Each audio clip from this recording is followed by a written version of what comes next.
Welcome back. This is Breakfast with Stephen and Anne. Just to tell you, the Don't Kill Cash campaign is gaining momentum.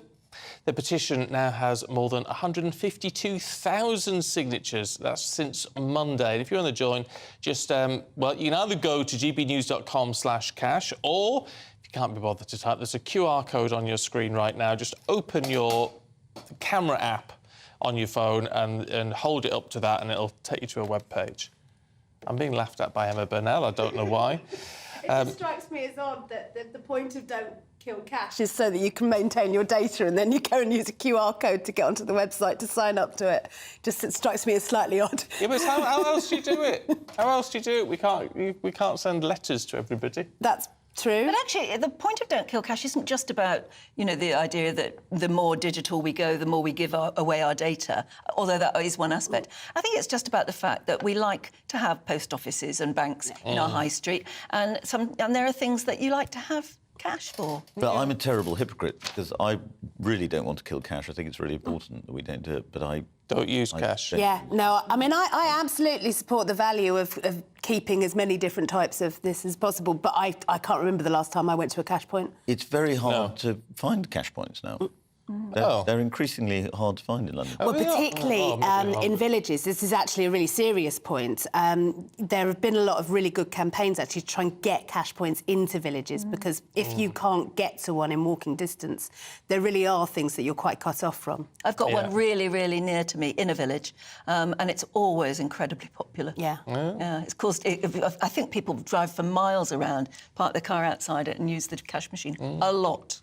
Well, if you're a cash user or not, it's about freedom of choice, isn't it? So that you can use cash if you want to. gbnews.com/cash and have your say on that one. Let's go through the papers then with Freddie Gray from The Spectator and the political journalist Emma Burnell. Emma, let's have a look at the Eye, should we? Front page of the Eye. An asylum centre. The Home Office has painted over a mural for children. Yeah, this is a centre where children live, and the Home Office have done what the Home Office does and made themselves look like, I mean, literally cartoon villains. They are... There are lots and lots of debates to be had about how we deal with asylum and immigration, but if you want to make yourself look like the worst type of stereotype that the Liberal left will paint you out as, then paint over a mural in a children's asylum centre. It's just... It's kind of... So this is an asylum centre that particularly takes children? Yeah. The idea is this is supposed to make them feel a little safer, a little more comforting. Yeah. It was Mickey Mouse. Mickey Mouse is known everywhere. It's, it's like Coca-Cola, one of those international symbols. So the children would feel... And apparently that was too welcoming to those children. No, there's got to be another reason for this. That's the reason that was in the official... That's the language that was in the official order. It may have been a legal problem, because Disney are quite fierce on that. Unless you get the clearance to use Mickey Mouse, you will not get... Well, let's all worry about that. Yeah, that's the real problem. Maybe those child asylum seekers would actually report us to Disney. Gosh. I don't know, it seems very odd.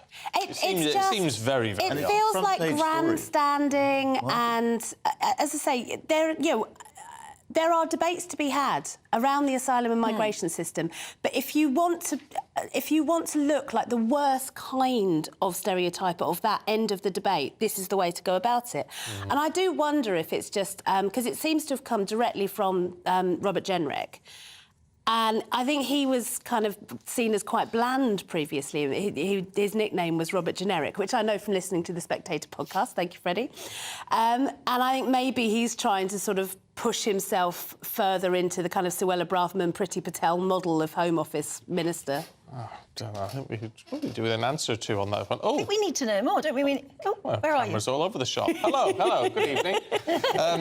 Freddie, let's have a look at The Guardian, should we? Yes. Going back in time, a long time, to the war. Yes.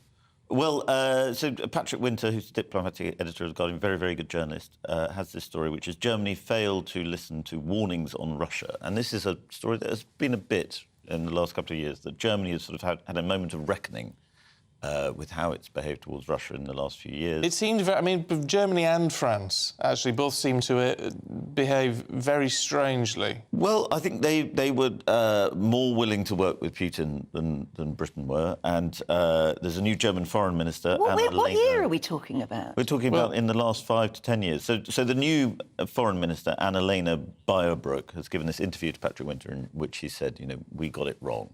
We didn't understand the threat of Russia.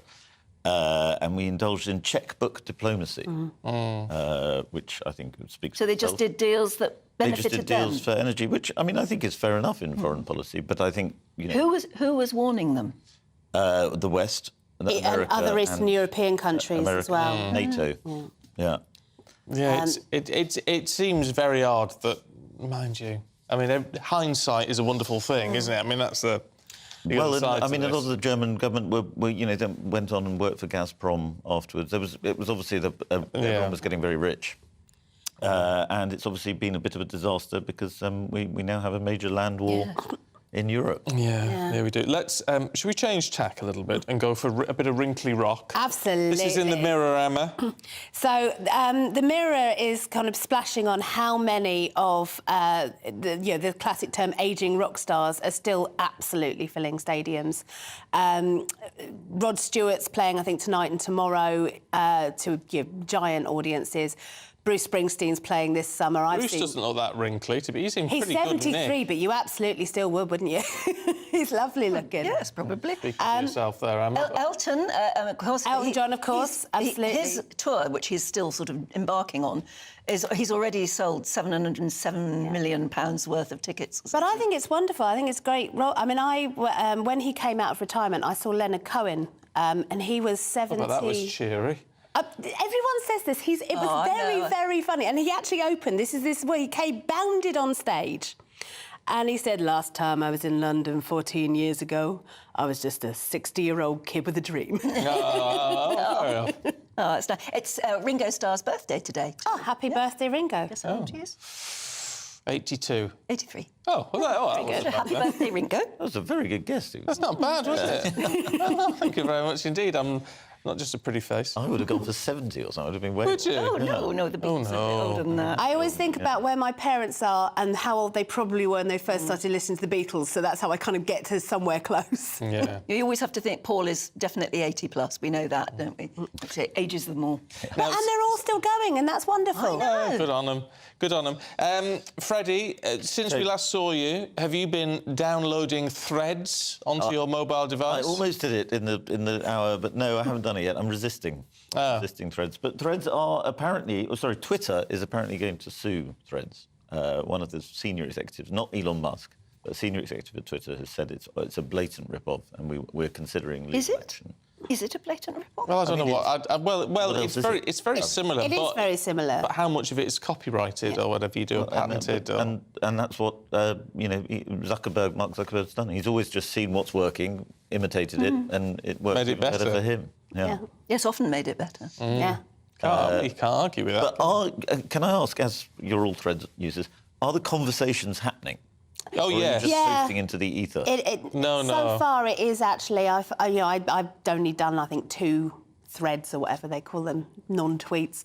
But each one has had responses and likes and things, so it is ongoing. But are there disagreements? Because the reason Twitter worked, even though Twitter's vile and everybody hates it for all the right reasons, but the reason people were hooked on it is because there was a lot of political disagreement. Oh, well, it's not got to that point yet. It's not been going there. It's still very nice at the moment. Because there was a lot of sort of replica Twitters on the political right in America. They launched quite a few of them. Truth, and then they just became echo chambers. Everybody's saying the same thing over and over again. And what you need, what makes Twitter work, is people actually disagree. Yeah, at the minute it's just people saying, "Oh, I've joined Threads," and that's it. But it will.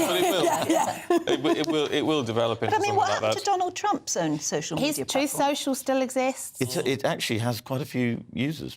They may all be bots. But they're probably just devoted Trump supporters. Bots and MAGAs. But, I mean, millions of users. Yeah. Right, we've got to leave it there, you two. I didn't get to talk about Taylor Swift. Oh, no. Maybe Next time. Yeah. Next time. Yes. Control Tell yourself. us all about it. Control yourself.